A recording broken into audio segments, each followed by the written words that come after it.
नमस्कार, आप देख रहे हैं न्यूज़ 18 का डिजिटल प्लेटफॉर्म और मैं हूं आपके साथ जागृति खतवाल।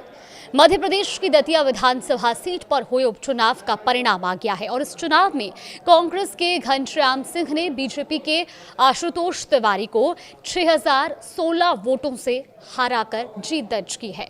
30 जुलाई को हुए मतदान में इस सीट पर 71.44% मतदान हुआ था और चुनाव में कुल 21 उम्मीदवार मैदान में थे।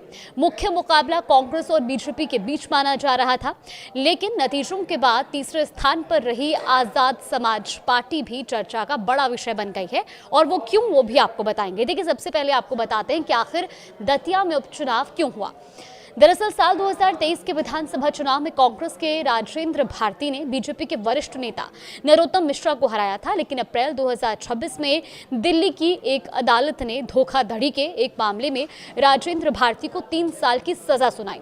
इसके बाद उनकी विधानसभा सदस्यता समाप्त हो गई और इस सीट पर उपचुनाव कराना पड़ा। अब बात करते हैं नतीजों की।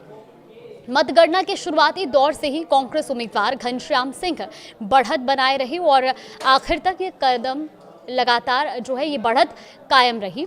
अब चुनाव आयोग के अनुसार कांग्रेस के घनश्याम सिंह को 66,757 वोट मिले, बीजेपी के आशुतोष तिवारी को 60,741 वोट मिले, जबकि तीसरे स्थान पर रही आजाद समाज पार्टी के उम्मीदवार दामोदर यादव मंडल को 22,527 वोट मिले।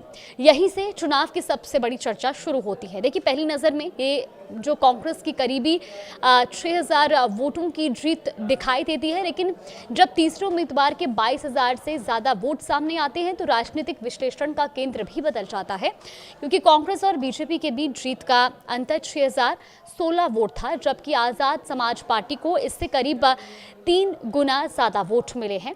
और इसी वजह से सवाल उठ रहा है कि क्या तीसरे उम्मीदवार की मौजूदगी ने मुकाबले के समीकरण बदल दिए हैं। लेकिन यहाँ एक महत्वपूर्ण बात ये भी समझना ज़रूरी है कि चुनाव आयोग सिर्फ ये बताता है कि किस उम्मीदवार को कितने वोट मिले हैं, वो ये नहीं बताता कि अगर कोई उम्मीदवार चुनाव में नहीं होता तो उसके वोट किस दल को जाते। इसीलिए कहना तथ्यात्मक रूप से सही नहीं होगा कि आज़ाद समाज पार्टी के सभी वोट किसी एक दल के खाते में जाते।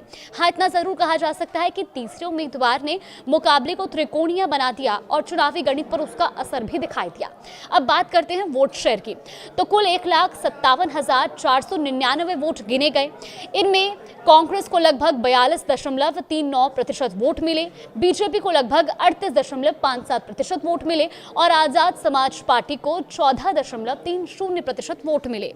यानी मतदान करने वाले लगभग हर 7 मतदाताओं में से एक ने आजाद समाज पार्टी के उम्मीदवार को वोट दिया है। किसी उपचुनाव में तीसरे दल का 14% से अधिक वोट हासिल करना सामान्य प्रदर्शन नहीं माना जाता और अब सवाल ये भी उठ रहा है कि आज़ाद समाज पार्टी को इतने वोट आखिर कैसे मिले। देखिए, राजनीतिक विश्लेषणों के अनुसार पार्टी ने दलित मतदाताओं के साथ साथ यादव समुदाय के वोटों तक भी पहुंच बनाने की कोशिश की।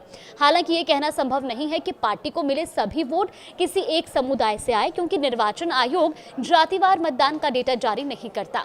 स्थानीय राजनीतिक आकलनों में दतिया में अनुसूचित जाति के मतदाताओं की संख्या करीब 58 से 60,000 बताई जाती रही है, लेकिन यह आधिकारिक आंकड़ा नहीं है। अब एक और दिलचस्प तुलना, साल 2023 के विधानसभा चुनाव में आज़ाद समाज पार्टी को सिर्फ 490 वोट मिले थे, लेकिन 2026 के उपचुनाव में पार्टी को 22,527 वोट मिले हैं, यानी करीब 22,000 वोटों की बढ़ोतरी और पिछले चुनाव की तुलना में लगभग 46 गुना बेहतर प्रदर्शन। हालांकि यहाँ ये भी ध्यान रखना जरूरी है कि उपचुनाव और सामान्य विधानसभा चुनाव की परिस्थितियां अलग होती हैं। उम्मीदवार, मतदान प्रतिशत और साथ ही स्थानीय मुद्दे बदल सकते हैं, इसीलिए दोनों चुनावों की सीधी तुलना सावधानी से की जानी ज्यादा जरूरी है। इस चुनाव का एक राजनीतिक पहलू और भी है। देखिए, राजनीतिक विश्लेषकों के अनुसार दतिया का चुनाव बीजेपी और कांग्रेस दोनों के लिए प्रतिष्ठा का सवाल बन गया था और ये चुनाव मध्य प्रदेश बीजेपी के नए अध्यक्ष हेमंत खंडेलवाल की पहली चुनावी परीक्षा भी माना जा रहा था। तो कुल मिलाकर दतिया उपचुनाव में कांग्रेस ने सीट बरकरार रखी है, बीजेपी दूसरे स्थान पर रही है। वहीं आजाद समाज पार्टी ने भले ही सीट नहीं जीती, लेकिन 22,000 से ज्यादा वोट और 14.30% वोट शेयर हासिल कर अपनी मजबूत मौजूदगी दर्ज कराई है।